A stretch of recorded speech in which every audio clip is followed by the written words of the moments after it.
এর আরও একটা দারুণ কবিতা, এমিলি জন ব্রন্টির মাইল্ড দি মিস্ট আপন দি হিল। ক্লাস 9-এর পাঠ্য রয়েছে। এটা একটা খুব সুন্দর কবিতা। রোমান্টিক যুগের বিখ্যাত কবি এমিলি জন ব্রন্টি একজন ইংরেজ কবি ও ঔপন্যাসিক। তার বিখ্যাত উপন্যাস উদারিং হাইটস এর জন্য তিনি সবচেয়ে বেশি স্মরণীয় হয়ে আছেন। এটিকে ইংরেজি সাহিত্যের একটি ক্লাসিক সৃষ্টি হিসাবেও ধরা যায়। তো যখন ওয়ার্ডসওয়ার্থ, কিটস, শেলি, কোলরিজ রয়েছেন, তাদের ছত্রছায়ায় ছোট্ট এই কিশোরী কবি দারুণ একটা কবিতা রচনা করেছিলেন।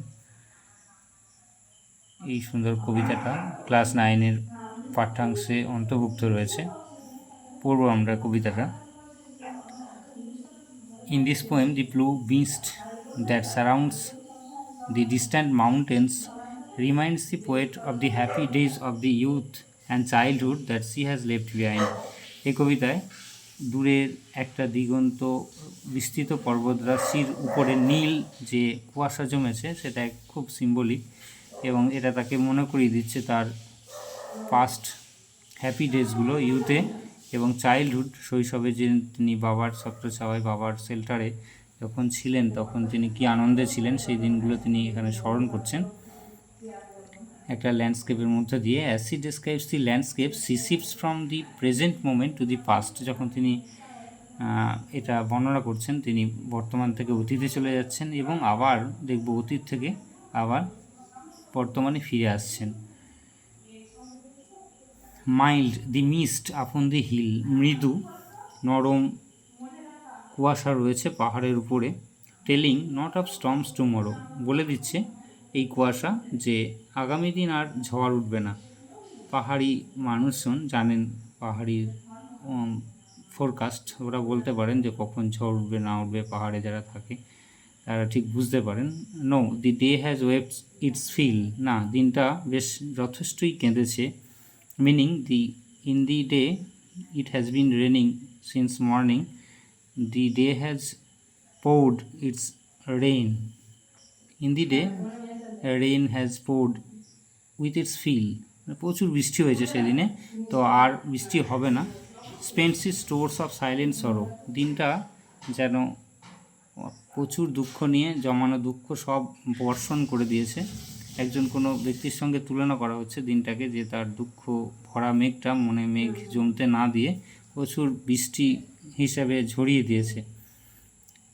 বেশ সিম্বলিক কবিতা। O I am gone back to the days of youth, ও আমি চলে গেছি সেই আমার তরুণ বয়সে। I am a child once more, আমি আবার একবার শিশু হয়ে গেছি। And beneath my father's sheltering roof, এবং আমার বাবার সেই নিরাপদ আশ্রয়ের ছাদের তলায় যখন আমি ছিলাম। অ্যান্ড নিয়ার দি ওল্ড হল ডোর, এবং সেখানে সামনের হল ডোরটার কাছে, একদম খুব কাছে আমি দাঁড়িয়েছিলাম যেন, আর সেই পুরনো হল ঘরের দরজার কাছে যেন আমি দাঁড়িয়েছিলাম। I watch this cloudy evening fall, আমি লক্ষ্য করলাম এই মেঘাচ্ছন্ন সন্ধ্যাটা কেমন করে নামছে একটা বর্ষণমুখর দিনের পরে। After a day of rain, blue mist sweet mist of summer fall, গ্রীষ্মের ঘর মেঘের পরে নীল কুয়াশা, মিষ্টি কুয়াশা দিগন্ত বিস্তৃত পর্বতমালায়। The horizon's mountain chain, cloud of mist pall মানে এক কুয়াশার আচ্ছন্ন মেঘের চাদর যেন জড়িয়ে পড়েছে সেই অতীত জীবনের কাহিনীটায়। তার কবির মনে অনেক দুঃখ হয়তো জমা ছিল, তিনি সেটাকে সিম্বলিক আকারে প্রকাশ করছেন। হরাইজন মাউন্টেন চেনে ছড়িয়ে রয়েছে নীল কুয়াশার মতো করে তার মনের দুঃখগুলো। The damp stands in the long green grass, এই সবুজ ঘাসের মধ্যে স্যাঁতস্যাঁতে আবহাওয়ায় লম্বা সবুজ ঘাসের মধ্যে। As thick as morning tears, যেন মনে হচ্ছে সকালের শিশির বিন্দুর মতো তার চোখের জল হয়ে যেমন ঝরে পড়ে সকালে চোখের জলের মতো ঘন। And dreamy scents of fragrance pass, এবং আর স্বপ্নালু সুগন্ধ বয়ে নিয়ে যাচ্ছে। That breathe of other years, যা অন্য বছরগুলির শ্বাস টেনে নিয়ে নিয়েছে, দখল করে নিয়েছে। মনের সব দুঃখ, যন্ত্রণা, এইগুলো তিনি এই আকারে, সিম্বলিক আকারে প্রকাশ করেছেন।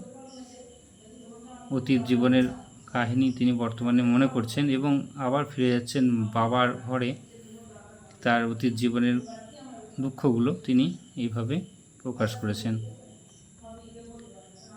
Our sweetest songs are those that tell of saddest thoughts. সেই রকম একটা ফিলিংস, সেই সময়ের ফিলিংস, রোমান্টিক এজের তিনি এখানে নিজের শব্দের মধ্যে দিয়ে প্রকাশ করছেন। একটা দুঃখ, একটা গুমরানি মনের মধ্যে, একটা মেলাঙ্কলি ডেজ তিনি